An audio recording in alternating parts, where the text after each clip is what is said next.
It happens every year. December rolls around, it's a week before the new year, and we all say to ourselves, this year, I'm going to be better. We buy new calendars, new day planners, new smoothie machines, and of course, some new dumbbells. And then it all goes downhill about a week later. This initial excitement is not just new to our new year resolutions, it's often anything with novelty or perhaps something you've been dying to do for a long time. Now, this initial excitement is useful at the beginning because we're super excited about it, but it can often lead us down the wrong path simply because one, we're overexcited and we pile on way too many things for ourselves, or two, we expect the results to come right away. And when we expect them to come right away, it often ends up biting us in the butt really, really hard. And then the worst part of expecting these results, we get frustrated, we get mad at ourselves, and then we feel worse than when we started it, and we want nothing to do with that particular thing later on.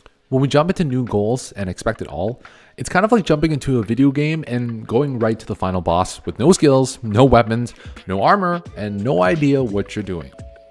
And then we get mad at ourselves for not doing well. But it's not all bad. With the right steps and just a few simple tips, you can overcome the pitfall of New Year's resolutions. Let's go through step number one. Step number one, it doesn't need to be perfect. The perfect plan, in fact, doesn't need to be perfect. And when it comes to perfection, most of the time we're stopping ourselves because we're trying to start really big. And if you're anything like me, perfection might have stopped you for a very long time of even starting your journey or even doing anything significant with it. Whether it be weight loss or pursuing your passion, the one killer that is common with every goal is the goal of perfection. From box office movies to the stories we read as children, it's all made to seem like the perfect moments just line themselves up. But in reality, there really is no perfect plan. And in fact, a perfect plan does not exist simply because your life is not stagnant. Your life does not remain in the single spot that it always is. Your life is forever moving and forever changing. So the perfect plan doesn't need to be perfect. If anything, it needs to be adaptive. One that's flexible enough to change if need be, and truthfully, something you can change on the go because, well, as you already know, life happens. The perfect moment doesn't show up. The perfect moment is created by us when we take the first step. Step number two, aim for the long term.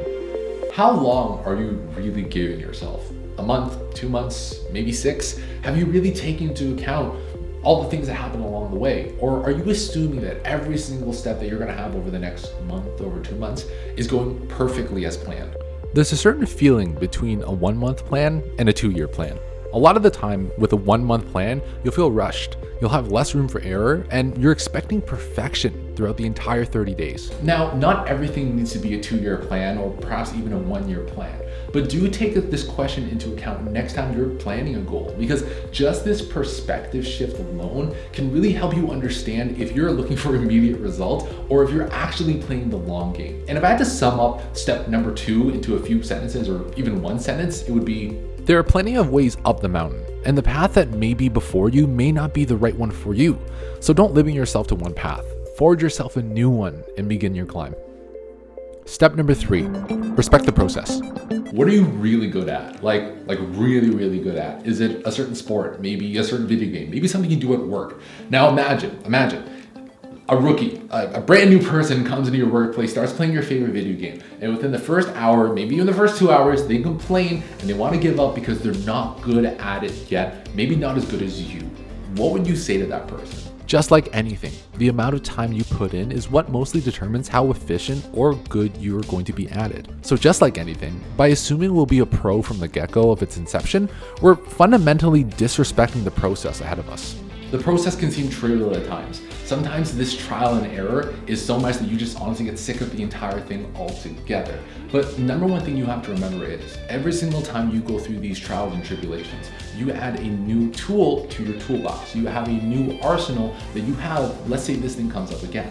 And most of the time, the people that are really good at what they're doing, the people that are really good, the pros at fitness, the pros at those video games, the things that you want to become really good at, they're not geniuses. And in fact, most of the time, it's just they've had so many setbacks in that particular thing that they have a full toolbox or an arsenal of things that they can pull out in case anything ever does show up. So don't try to rush the process without the right tools, and don't try to build a house without a good foundation. This video is sponsored by 2021, bringing you all the setbacks, the failures, and all the things necessary to include for the information of this video. If you would like more information, if you would like more advice, make sure to hit that subscribe button to get more of Andy, some plaid, and probably a whole lot of coffee. I don't know why I did that. That wasn't necessary. That really wasn't necessary. Thank you so much for watching, and if you have any goals that you would like to share or any goals that you're working on towards in this upcoming new year, please drop them in the comments below. Otherwise, I will see you in the next video.